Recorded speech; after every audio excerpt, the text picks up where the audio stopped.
أعوذ بالله من الشيطان الرجيم. بسم الله الرحمن الرحيم.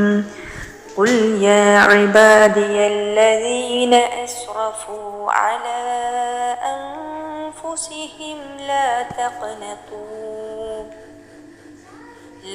تقنطوا من رحمة الله إن الله يغفر الذنوب جميعا إنه هو الغفور الرحيم. صدق الله العظيم. സൂറ അസ്സുമർ അതിലെ 53-ാമത്തെ ആയത്താണ് ഞാൻ ഓതിയിട്ടുള്ളത്. അതിൻ്റെ അർത്ഥം ഞാൻ വായിക്കാം. പറയുക, തങ്ങളോട് തന്നെ അതിക്രമം കാണിച്ച എൻ്റെ ദാസന്മാരെ, അള്ളാഹുവിൻ്റെ കാരുണ്യത്തെപ്പറ്റി നിങ്ങൾ നിരാശരാവരുത്. സംശയം വേണ്ട, അള്ളാഹു എല്ലാ പാപങ്ങളും പുറത്തു തരുന്നവനാണ്. ഉറപ്പായും അവൻ ഏറെ പൊറുക്കുന്നവനാണ്, പരമദയാലുവും. സൂറ അസ്സുമറിലെ 53-ാമത്തെ ആയത്താണ് ഞാൻ ഓതി വെച്ചിട്ടുള്ളത്. അബസീനിയൻ ഹിജ്റക്ക് മുമ്പ് മക്കയിൽ വിങ്ങി നിന്ന അക്രമത്തിൻ്റെയും മർദ്ദനങ്ങളുടെയും എതിർപ്പിൻ്റെയും വിദ്വേഷത്തിൻ്റെയും അന്തരീക്ഷത്തിൽ അവതരിച്ച സൂറത്താണ് സൂറ അസ്സുമർ. ആ ഒരു പ്രഭാഷണമാണ് ആ സൂറത്ത് മുഴുവനും. അള്ളാഹുവിൻ്റെ മാത്രം അടിമയായിട്ട് ജീവിക്കുക. ഒരു സ്ഥലത്ത് അസാധ്യമെങ്കിൽ അവൻ്റെ ഭൂമി വളരെ വിശാലമാണ്. സ്വന്തം ദീൻ രക്ഷിക്കുന്നതിന് വേണ്ടി ദേശത്യാഗം ചെയ്ത് മറ്റെവിടേക്കെങ്കിലും പോവുക. അള്ളാഹു നിങ്ങളുടെ ക്ഷമക്ക് തക്ക പ്രതിഫലം നൽകും. ആ ഒരു സൂറത്തിലെ കുറച്ച് ഭാഗങ്ങളാണ് ഞാൻ വായിച്ചിട്ടുള്ളത്. നമ്മളെപ്പോലുള്ള മനുഷ്യർക്ക് അല്ലെ, ഒരുപാട് പാപങ്ങളിലൂടെ നടന്നു പോയിട്ടുള്ള ആളുകളാണ് നമ്മൾ ഓരോരുത്തരും. അങ്ങനെയുള്ള നമ്മൾക്ക് ആശ്വാസത്തിൻ്റെ, സമാധാനത്തിൻ്റെ, പ്രതീക്ഷയുടെ ഒരായത്താണ് ഈ ഒരായത്ത്. അല്ലെ, പ്രവാചകനോട് അല്ലാഹു സുബ്ഹാനഹു വ തആല പറയാണ്, ഓ പ്രവാചക, താങ്കൾ പറഞ്ഞു കൊടുക്കുക, സ്വന്തം ആത്മാക്കളോട് അക്രമം പ്രവർത്തിച്ചവരായ എൻ്റെ ദാസന്മാരെ. അല്ലാഹു സുബ്ഹാനഹു വ തആല അല്ലേ നമ്മോട് പറയാ, എൻ്റെ ദാസന്മാരോട് നീ പറഞ്ഞു കൊടുക്ക് പ്രവാചകരെ. എന്ത്? ലാ തഖ്നതു, അള്ളാഹുവിൻ്റെ കാരുണ്യത്തിൽ നിങ്ങൾ ഒരിക്കലും നിരാശരാവരുത്. കാരണം നിങ്ങൾ ഒരുപാട് അക്രമങ്ങൾ പ്രവർത്തിച്ചവരാണ്. ഒരുപാട് ദുഷിച്ച ചിന്തയിലൂടെ, ദുഷിച്ച പ്രവർത്തനത്തിലൂടെ, ദുഷിച്ച സംസാരത്തിലൂടെ, അല്ലെ, ദുഷിച്ച നോട്ടത്തിലൂടെ, പല അവസ്ഥയിലൂടെ കടന്നുപോയ, സ്വന്തം ആത്മാക്കളോട് തന്നെ അക്രമം പ്രവർത്തിച്ചവരായ എൻ്റെ ദാസന്മാരോട് പറഞ്ഞു കൊടുക്കുക എൻ്റെ പ്രവാചകനെ.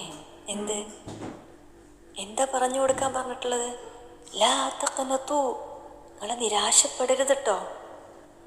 എത്ര ആശ്വാസം ലഭിക്കുന്ന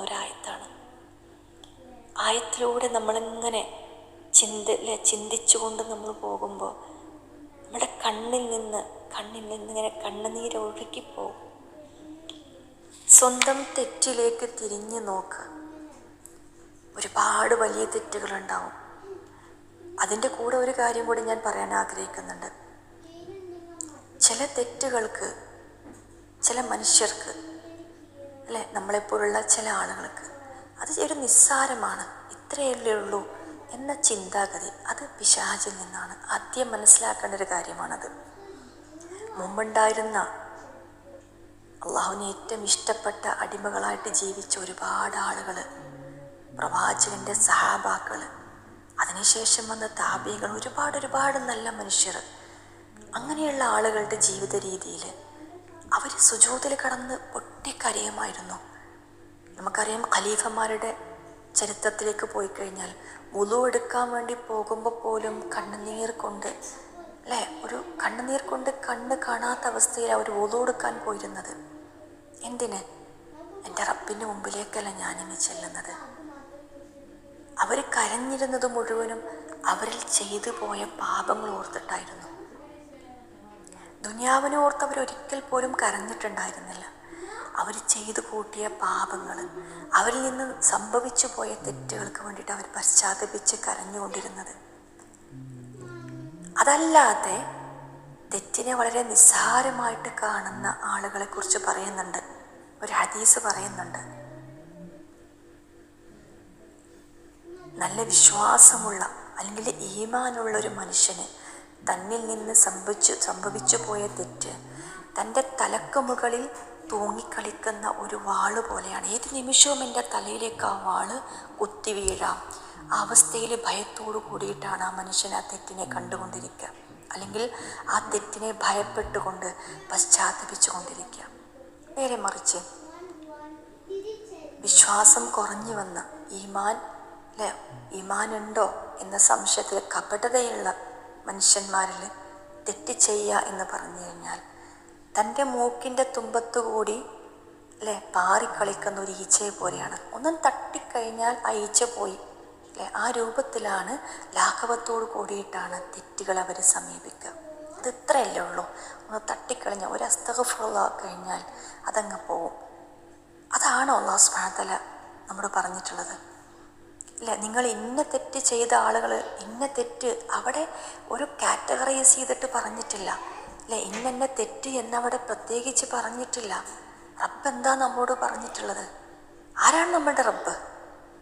ഈ ആകാശങ്ങളെയും ആകാശഭൂമികളെയും എല്ലാത്തിനെയും സൃഷ്ടിച്ചിട്ടുള്ള, എല്ലാം നിയന്ത്രിച്ച് പരിപാലിച്ച് കൊണ്ടിരിക്കുന്ന അല്ലാഹു സുബ്ഹാനഹു വ തആല, ആ റബ്ബ് നമ്മളെ സൃഷ്ടിച്ചിട്ടുള്ള ആകാശവും ഭൂമിയും ഒക്കെ നോക്കുമ്പോൾ നമുക്ക് ഒരുപാട് അള്ളാഹുവിൻ്റെ ആ ഒരു കഴിവുകൾ, ശക്തി, അള്ളാഹുവിൻ്റെ അധികാരം നമുക്ക് കാണാൻ കഴിയും. അതിനേക്കാൾ ഉപരി നമ്മൾ നമ്മളിലേക്ക് തന്നെ നോക്കുമ്പോൾ നമ്മുടെ ശരീരം എങ്ങനെയാണത് ഓരോ സമയങ്ങളും ആ ഹൃദയം പ്രവർത്തിച്ചു കൊണ്ടിരിക്കുന്നത്. കണ്ണുകളായിക്കോട്ടെ, ഇതൊക്കെ എൻ്റേതാണ്, എൻ്റെ കൈ, എൻ്റെ കണ്ണ്, എൻ്റെ കാല് എല്ലാം എൻ്റേത് എന്ന് പറയുന്ന മനുഷ്യ ഒരു വേള ചിന്തിച്ചിരുന്നാൽ നമ്മുടെ കൈകൾ, നമുക്കറിയാം പല ആക്സിഡൻറ്റിലും പല അവയവങ്ങളും നഷ്ടപ്പെട്ടു പോകുന്ന മനുഷ്യരുണ്ട്. എന്തുകൊണ്ട് എൻ്റേതാണെങ്കിൽ എനിക്കത് തിരിച്ചെടുക്കാൻ കഴിയണമല്ലോ? എന്തുകൊണ്ട് നഷ്ടപ്പെട്ട് പോയി കഴിഞ്ഞാൽ എനിക്ക് തിരിച്ചെടുക്കാൻ കഴിയുന്നില്ല? എന്താണ് അതുകൊണ്ട് അർത്ഥമാകുന്നത്? അതിന് എന്നെക്കാൾ വലിയൊരു അവകാശി അവിടെയുണ്ട്, അതിൻ്റെ സൃഷ്ടാവ്. ആ സൃഷ്ടാവാണ് നമ്മോട് പറയുന്നത്. എൻ്റെ അടിമകളോട് ആ ഒരു വിളിയിൽ നിന്ന് തന്നെ നമുക്ക് ഹൃദയത്തിലൊരു ആശ്വാസത്തിൻ്റെ ഒരു സന്തോഷത്തിൻ്റെ ഇത് വരിക. എൻ്റെ അടിമകളോട് പറഞ്ഞു കൊടുക്കുക നബിയേ. അതിൽ എല്ലാവരോടും എൻ്റെ അടിമകളോട് നീ പറഞ്ഞു കൊടുക്ക്. ഒരു പ്രത്യേകമായിട്ട് മുസ്ലിങ്ങളോട് അല്ലെങ്കിൽ വിശ്വാസികളോട് പല പണ്ഡിതന്മാരും പല അഭിപ്രായങ്ങളും പറയുന്നുണ്ടെങ്കിലും എൻ്റെ അടിമകളോട് പറഞ്ഞു കൊടുക്കുക നബിയെ. എത്ര തെറ്റുകൾ അവർ ഏതൊക്കെ തെറ്റുകൾ ചെയ്തിട്ടുണ്ടെങ്കിലും വിശ്വസിച്ചുകൊണ്ട് ആത്മാർത്ഥമായിട്ട് എന്നിലേക്ക് അവർ പാപമോചനത്തിന് വേണ്ടി പ്രാർത്ഥിക്കുകയാണെങ്കിൽ ഞാൻ പുറത്തു കൊടുക്കും അവർക്ക്. ആ ഒരു വാക്ക് മതിയിൽ നമുക്ക് പ്രതീക്ഷിക്കാനും, ആ ഒരു ആയത്ത് പോലെ നമ്മുടെ ജീവിതത്തിൽ നമുക്ക് പ്രതീക്ഷിക്കാൻ, ഒരുപാട് പ്രതീക്ഷിക്കാൻ റസൂൽ സ്വല്ലല്ലാഹു അലൈഹി വസല്ലമ അദ്ദേഹത്തിന് വാഗ്ദാനം ചെയ്ത ആ ജന്നാത്തുൽ ഫിർദൗസ്, അതിലൊരു കുഞ്ഞു ഇടം കിട്ടാൻ ആഗ്രഹിക്കുന്ന നമ്മളെപ്പോലുള്ള ആളുകൾക്ക് പ്രതീക്ഷയുടെ വലിയൊരു വിത്ത് തന്നെയല്ലേ ഈ ഒരായത്തുള്ളത്. സുബ്ഹാനല്ലാഹ്, നമ്മളെ സൃഷ്ടിച്ച നമ്മുടെ റബ്ബിനെ അറിയാം എൻ്റെ മനുഷ്യന്മാർ, എൻ്റെ അടിമകൾ അറിയാതെയും അറിഞ്ഞുകൊണ്ടും മറന്നും പല രൂപത്തിൽ പല തെറ്റുകളിലൂടെ പോകുന്നവരാണ് എൻ്റെ അടിമകൾ. അവർക്കറിയാതെയാണെങ്കിൽ ഇനി അറിഞ്ഞുകൊണ്ടാണെങ്കിലും ഒരു വേള അവരുടെ ഹൃദയം ഈമാനിലേക്ക് തിരിയുകയാണെങ്കിൽ ഞാൻ പുറത്തു കൊടുക്കും എൻ്റെ അടിമകൾക്ക് എന്ന് നമ്മളുടെ റബ്ബ് നമ്മളോട് പറയാണ്. ആ രൂപം നമ്മൾ ഒറ്റയ്ക്ക് ഇരുന്ന് ഇങ്ങനെ ആലോചിക്കണം. എന്തൊക്കെ തെറ്റുകൾ എന്നിൽ നിന്ന് വന്നു പോയിട്ടുണ്ട്, പിശാചാണ് ഏറ്റവും വലിയ, ഇബ്ലീസാണ് ഏറ്റവും വലിയ ശത്രു. അതായത് നന്മകൾ എപ്പോഴും നമുക്ക് ഓർമ്മിപ്പിച്ചു കൊണ്ടിരിക്കും. നീ താഴ്ച നിസ്കരിച്ചിട്ടുണ്ട്, നീ ഒരുപാട് നോമ്പെടുത്തിട്ടുണ്ട്, ഒരുപാട് നീ ദുആ ചെയ്തിട്ടുണ്ട്, നീ ഒരുപാട് നന്മകൾ ചെയ്തിട്ടുണ്ട്, ഇതാ ഇപ്പോഴും നീ ചെയ്തുകൊണ്ടിരിക്കുന്നുണ്ട്. പക്ഷേ തെറ്റുകൾ ഓർമ്മിക്കണമെങ്കിൽ സ്വയം തന്നെ വേണം. നീ ഒരു തെറ്റൊന്നും ചെയ്തിട്ടില്ല കേട്ടോ, അതൊക്കെ ഇത്രയല്ല തെറ്റല്ലേ ചെയ്തിട്ടുള്ളൂ, അതൊന്നും കുഴപ്പമില്ല. ഈ ചിന്തകളിലൂടെയാണ് പിശാച് നമ്മളെ കൊണ്ടുപോയി, ഇബ്ലീസ് നമ്മളെ കൊണ്ടുപോവുക. അതായത് തെറ്റുകൾ മറപ്പിച്ച് കൊണ്ടുപോകും. പക്ഷേ നന്മകൾ നമ്മൾ മറന്നോട്ടെ, ഒരാളെ സഹായിച്ചതായിക്കോട്ടെ, നമ്മളത് മറന്നാലും അതൊക്കെ രേഖപ്പെടുത്തി വെച്ചിട്ടുണ്ട്. തെറ്റുകളും അതുപോലെ രേഖപ്പെടുത്തി വെച്ചിട്ടുണ്ട്. പക്ഷെ നമുക്കെന്ത് വേണം? ആ തെറ്റുകൾ അതിൽ നിന്ന് മായ്ച്ച് കളയണ്ടേ? എന്നാലല്ലേ നാളെ പരലോകത്ത് ഏറ്റവും വലിയ ജഡ്ജ്മെൻറ്റ്, ദ ഡേ ഓഫ് ജഡ്ജ്മെൻറ്റിൻ്റെ സമയത്ത് ഈ ലോകത്തുള്ള എല്ലാ മനുഷ്യന്മാരുടെ മുമ്പിലും നാളെ വിചാരണ ചെയ്യപ്പെടുന്നൊരു ദിവസം. ആ ഒരു നിമിഷം നമ്മൾ ആലോചിക്കുക. ആ ഒരു നിമിഷത്തെക്കുറിച്ച് ആലോചിക്കുമ്പോൾ പുറംമോടിയിൽ വളരെ നല്ല മാന്യമായിട്ട് ജീവിച്ചിരുന്ന നമ്മൾ എല്ലാ ആളുകളുടെ മുമ്പിലും ആ തെറ്റുകളെ ഏറ്റു പറയുന്നൊരവസ്ഥ നമ്മൾ ആലോചിച്ച് നോക്കണം. നമുക്കെന്താ വേണ്ടത്? അതിൽ നിന്ന് രക്ഷപ്പെടണം, അതിനുള്ള വഴിയാണ് അള്ളാഹ് പറഞ്ഞത്. അതിൽ നമുക്ക് നിങ്ങൾ അള്ളാഹുവിനോട് പാപമോചനം നിങ്ങൾ തേടുക. നമുക്കറിയാം, പിന്നെ വേറൊരു സൂറത്തിൽ പറഞ്ഞിട്ടില്ലേ, റബ്ബക്കും ഇന്നഹു കാന ഗഫാറ. നിങ്ങൾ ധാരാളമായിട്ട് ഇസ്തിഗ്ഫാർ ചെയ്യുക. ഇസ്തിഗ്ഫാർ ചെയ്യുന്നതിൻ്റെ ഒരുപാട് കാര്യങ്ങൾ നമ്മൾ പലപ്പോഴും പല പണ്ഡിതന്മാർ പറയുന്നതും കേൾക്കുന്നുണ്ട്. ഇസ്തിഗ്ഫാർ ധാരാളമായിട്ട് ചെയ്യുമ്പോൾ അത് പാപങ്ങൾ പൊറുക്കപ്പെടുകയും ചെയ്യും. മാത്രമല്ല അള്ളാഹ് പറഞ്ഞിട്ടുണ്ട്,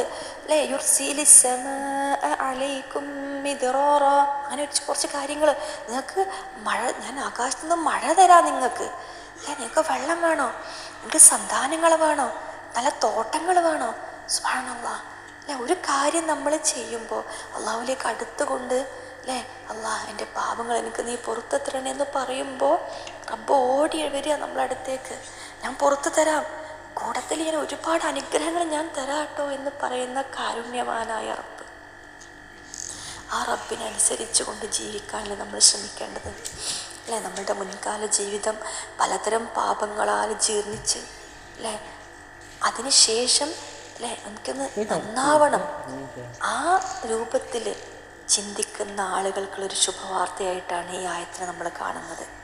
അതാണ് ഈ ആയത്ത്. അതായത് ഒരു പൊതുമാപ്പാണ്, ഒരു പൊതുമാപ്പ്. അതിൻ്റെ ഒരു പ്രഖ്യാപനം തന്നെയാണത്. ഒരാശയുടെ നാളം കാണിച്ചു കൊടുക്കുകയും തങ്ങളുടെ അവസ്ഥയെ സംസ്കരിക്കാൻ സന്നദ്ധരാക്കുകയും ചെയ്യുന്നു. മറിച്ച് നമ്മൾ ചെയ്തു പോയ പാപങ്ങൾക്കുള്ള ശിക്ഷയിൽ നിന്ന് ഒരു വിധത്തിലും രക്ഷപ്പെടുക സാധ്യമല്ലെന്നാണ് പറയുന്നതെങ്കിൽ എന്തായിരിക്കും നമ്മളുടെ അവസ്ഥ? നിരാശയിലേക്ക് തള്ളിവിടലും മാത്രമല്ല, കൂടുതൽ ആഴമുള്ള പാപകർത്തത്തിലേക്ക് തള്ളിവിടുകയും ചെയ്യുന്നൊരവസ്ഥ. മാപ്പ് ലഭിക്കുമെന്ന പ്രതീക്ഷയ്ക്ക് മാത്രമാണ് പാപിയായ മനുഷ്യനെ പാപത്തിൻ്റെ ചക്രങ്ങൾക്കിടയിൽ നിന്ന് മോചിപ്പിക്കാനാവും. നൈരാശ്യം അത് ഇബ്ലീസാണ്. ഈ ആയത്ത് വളരെ വ്യക്തമായിട്ട് അത് പഠിക്കുക, അത് കൂടുതൽ ഉൾക്കൊള്ളുകൊണ്ട് അത് ജീവിതത്തിൽ പകർത്തുക. ഒരുപാട് സംഭവങ്ങൾ ഇതിൽ പറയുന്നുണ്ട്. ഈ ആയത്തിൻ്റെ വിശദീകരണത്തിൽ ഒരുപാട് സംഭവങ്ങൾ പറയുന്നുണ്ട്. അബൂ ഹുറൈറ റളിയല്ലാഹു അൻഹു പറയുന്നതായിട്ടുള്ളൊരു നിവേദനം ചെയ്തതായിട്ട് പറയുന്നുണ്ട്.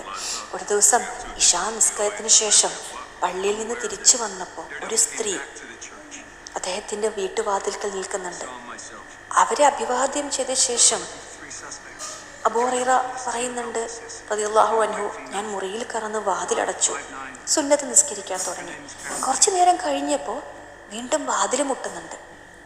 അങ്ങനെ ഞാൻ വാതിൽ തുറന്നു, എന്ത് വേണമെന്ന് അന്വേഷിച്ചു. അവർ പറഞ്ഞു, ഞാൻ താങ്കളോടൊരു കാര്യം ചോദിച്ചറിയാൻ വന്നതാണ്. ഞാൻ അവിഹിത വീഴ്ചയിൽ ഏർപ്പെടുകയും ഗർഭം ധരിക്കുകയും ചെയ്തിരുന്നു. പ്രസവിച്ചപ്പോൾ ശിശുവിനെ ഞാൻ കൊന്നുകളഞ്ഞു. എൻ്റെ ഈ മഹാപാപങ്ങൾ പൊറുക്കപ്പെടാൻ വല്ല മാർഗവുമുണ്ടോ എന്നാണ് ഇപ്പോഴെനിക്കറിയേണ്ടത്. ഞാൻ പറഞ്ഞു, ഒരിക്കലുമില്ല. അവർ വലിയ വ്യസനത്തോടെ നെടുവീർപ്പിട്ട് തിരിച്ചു നടന്നു. അവർ വിലപിക്കുന്നുണ്ടായിരുന്നു, കഷ്ടം, അഗ്നിക്ക് വേണ്ടിയാണല്ലോ ഈ സൗന്ദര്യമുണ്ടായത്. അങ്ങനെ പ്രഭാതത്തിൽ സുബഹി നമസ്കാരത്തിൽ നിന്ന് വിരമിച്ചപ്പോൾ ഞാൻ രാത്രിയിലെ സംഭവം പ്രവാചകൻ സല്ലല്ലാഹു അലൈഹി വസല്ലമയെ കേൾപ്പിച്ചു. അവിടുന്ന് പറഞ്ഞു, ഓ അബൂ ഹുറൈറ, താങ്കൾ വളരെ അശ്രദ്ധമായ അബദ്ധമായ മറുപടിയാണല്ലോ കൊടുത്തിട്ടുള്ളത്. അങ്ങനെ സൂറ ഫുർഖാനിലെ ഒരായത്ത്, വല്ലദീന ലാ യദ്ഊന മഅല്ലാഹി ഇലാഹൻ ആഖറ വലാ യഖ്തുലൂന അൻ-നഫ്സ അല്ലതീ ഹറമ അല്ലാഹു ഇല്ലാ ബിൽ ഹഖ് വലാ യസ്നൂൻ വമൻ യഫ്അൽ ദാലിക യൽഖ അസാമ. വീണ്ടും വമൻ താബ വഅമില സാലിഹൻ ഫഇന്നഹു യതൂബു ഇലല്ലാഹി മതാബ.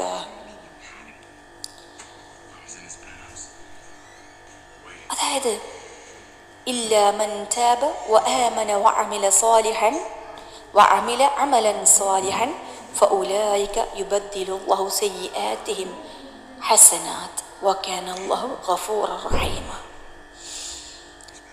സൂറത്തുൽ ഫുർഖാനിലെ ആയത്തുകളാണ് ഞാൻ ഓതി വെച്ചിട്ടുള്ളത്. അതായത് ചില ആളുകൾ പല തെറ്റുകളിലൂടെ പോകുന്ന മനുഷ്യരെ കുറിച്ചിട്ടുള്ള കാര്യങ്ങളാണ് ഇവിടെ പറഞ്ഞിട്ടുള്ളത്.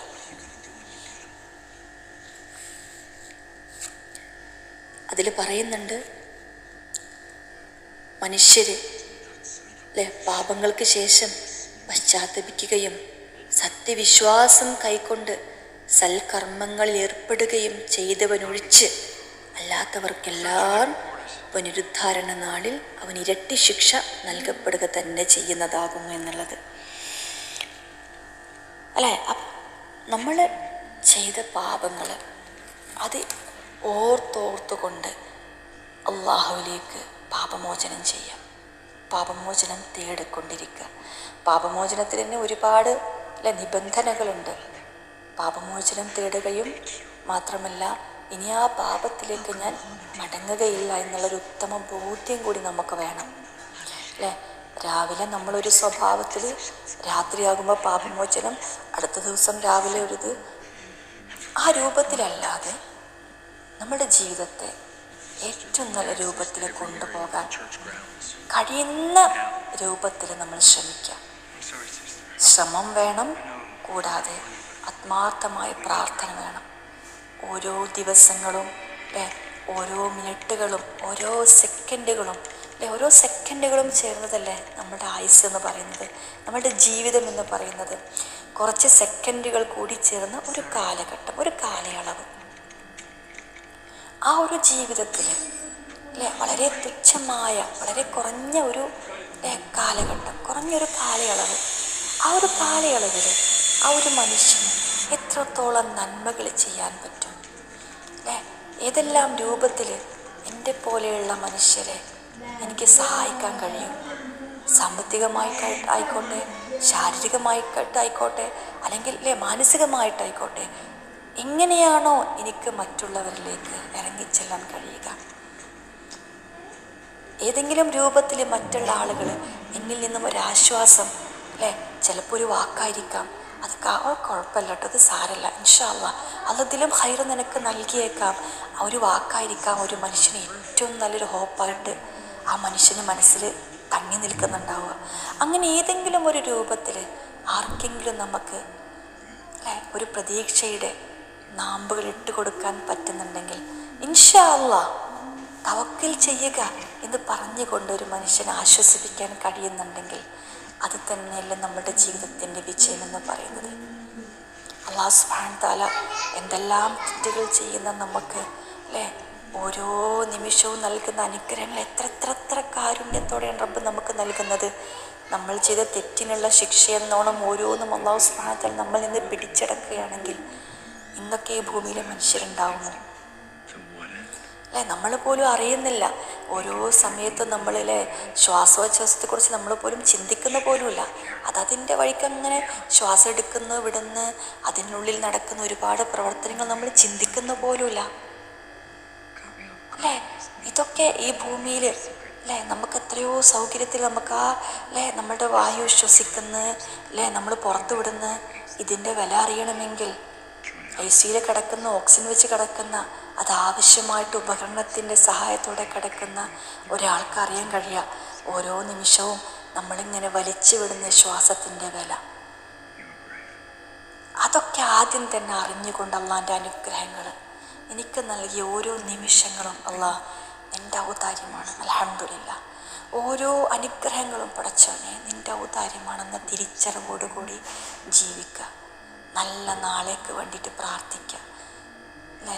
പരലോകത്തെ ഏറ്റവും നല്ല അള്ളാഹു ഇഷ്ടപ്പെടുന്ന ആളുകളുടെ കൂട്ടത്തിൽ ഉൾപ്പെടുത്താൻ വേണ്ടി ആത്മാർത്ഥമായിട്ട് പ്രാർത്ഥിക്കാം.